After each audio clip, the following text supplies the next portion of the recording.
Good day, sir. My name is Christian Michael Pinar, base MT Dube. What is the metastatic height of its used measurement of stability? A ship's essential stability is measured by the metacentric height (gm), the distance between the ship's center of gravity. Its metacentric greater (gm) means greater stability and better resistance and sailing. So use its stability measurement, sir.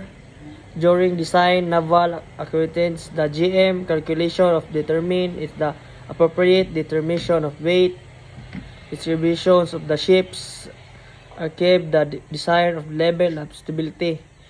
So the during operation, sir, is the ship's GM constantly motions to its buoyant change in the cargo fuel consumptions. The ballast affects the location of the center of the gravity, thus influencing GM. Its GM becomes too low. Corrective actions necessary, etc., and lifting cargo, adding ballast. So damage control.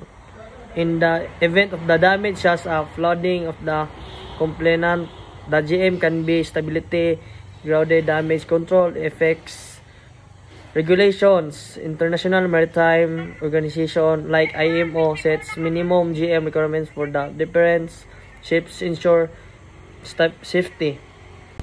What is essential static stability? Essential static stability refers to the ship's ability to resist overturning when the subjected of the external hailing movement, such as from wind or waves before starts to the chemical response. Essentially, the ship's resistance to an essential tight focusing the force movement place every beginning of the hailing process. This essential resistance is primarily determined by the metacentric height.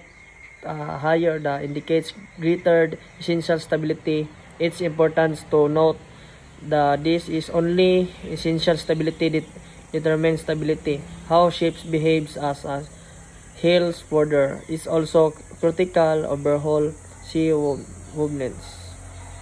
So how to determine types of stress and based on the given following at midship drop to the figure what kind of stress ships killed or deck under the wind.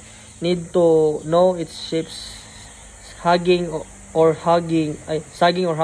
We find average draft for the aft draft, adding together the divided by 2 and compare its the draft at the middle of the ship's compressions tells us type of stress. So how to determine types of stress on the given AFT drop? So as a number 37 with a mean drop of 10.50 and a midship drop 10.80, knowing the average drop higher than the mean drop to this sagging moment. The sagging moment is the kill ships experiencing tensile stress. The answer tensile stress. Number 38. Since the drops 10.50 and the drop of a midship 10.80, a midship the higher than the mean suggests the vessel the sagging condition where the middle of the ship is lower than ends. A result of the ship's undergoing sagging moments winds cause the deck experience compressive stress. Those correct answer is compressive. So answer, how to determine types of stress based on the given following drop midship drop. Number 39. The mean drop of 10.50 while the drop is mentioned 10.40. Since the amidship is lower than mean, this indicates hugging condition where the center of the ship is higher than the ends.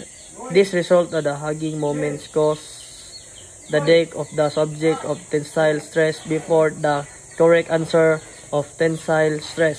So last number, sir, number 40.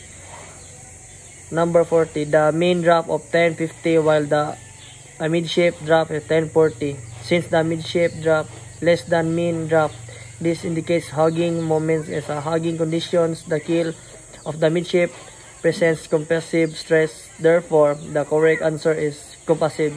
So, thank you, sir, and God bless.